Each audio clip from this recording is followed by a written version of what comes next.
So what's up mga dre? Welcome to my ulam series number 6 mga dre. Tama na nga muna tayo sa kaka-voice over mga dre.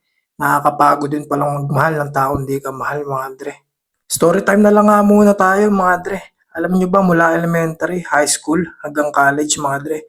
Lagi ako sinasabihan ng mga prof ko at teacher ko na wala akong mararating. Ngayon, testing nyo. Bigyan nyo ako ng pamasahe. Kahit sa Thailand, makakarating ako. Sawadee ka! Paano, mga dre, mula elementary hanggang high school, palaging nasa guidance yung nanay ko. Pero eto, mga dre, pagsaswertein ka nga naman, nakatapos ng kolehiyo, mga dre, kaya eto, wala pa rin trabaho. Kaya pagka nakikita ko ng mga tao, pinagkakamalan na lang akong scammer, mga dre, na naka-Aerox, tapos naka-gold necklace. Oops.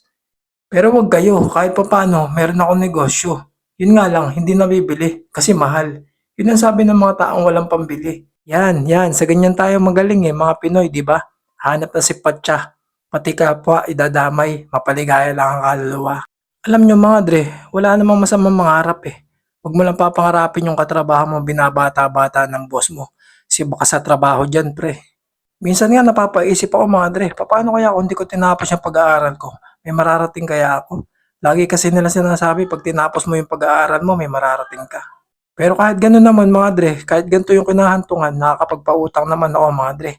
Yun nga lang, nung nangungutang sila, namumroblema daw sila. Nung singilan na, ako na yun namumroblema. Kapag sinisingil mo na mga dre, ibabayad sa'yo yung problema. Pero mga dre, lesson learned na din. Kahit papano, sa susunod na may mga hiram sa'yo, tatanungin mo, paano mo babayaran ng problema? Kung installment ba? O one-time payment? Para hindi ka na rin problema. Akala nga nila palagi lang akong tambay at wala akong ginagawa. Binibigyan naman ako ng trabaho mga dre. Pero may isa akong di makakalimutan na offer mga dre. Gusto ko daw bang magtrabaho sa serbisyo. Itimbrehan ko lang daw sila mga dre kung kailan napatay mga dre. Tapos may 2K na ako. Biruin mo mga dre, tatanungin mo yung pamilya. Patay na po ba? Saka napupunta yung serbisyo. Ikaw ba? Gusto mo ng ganun trabaho mga dre? Medyo napapahaba na nga yung kwento ko mga dre. Comment naman kayo kung saan nakarating yung video na to, yung pagluluto ko ng ampalaya with kwento ng buhay kong konti mga dre. Mainam pa yata mga dre, baguhin ko na yung voice over ko Pag may nagpadala ng kwento, babasahin ko na lang dito habang nagluluto ako para maliw kayo.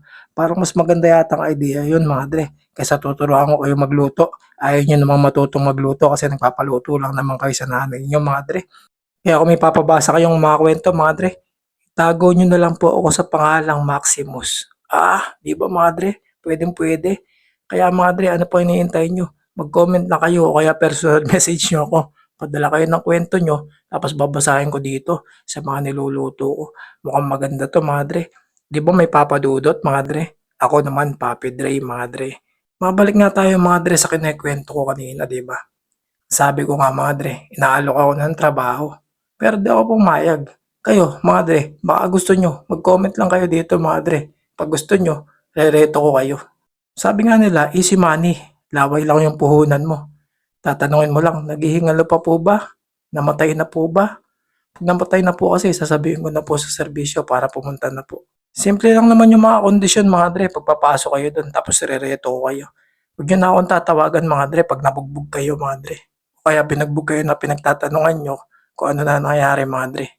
Masyado na yata kayo nag-i-enjoy sa kwento ko mga dre. Masyado na yata ako maraming sinasabi kaya direct, cut mo na direct.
Kung pinapanood nyo 'to hanggang ngayon mga dre, mare-realize nyo na wala naman palang kwenta yung mga sinasabi ko. Wala na rin ako masabi mga dre. Kaya kayo mga dre, kanina pa yata luto tong ampalaya mga dre. Ano pang gagawin natin mga pare, mga mare, mga dre? Tara, kumain muna tayo.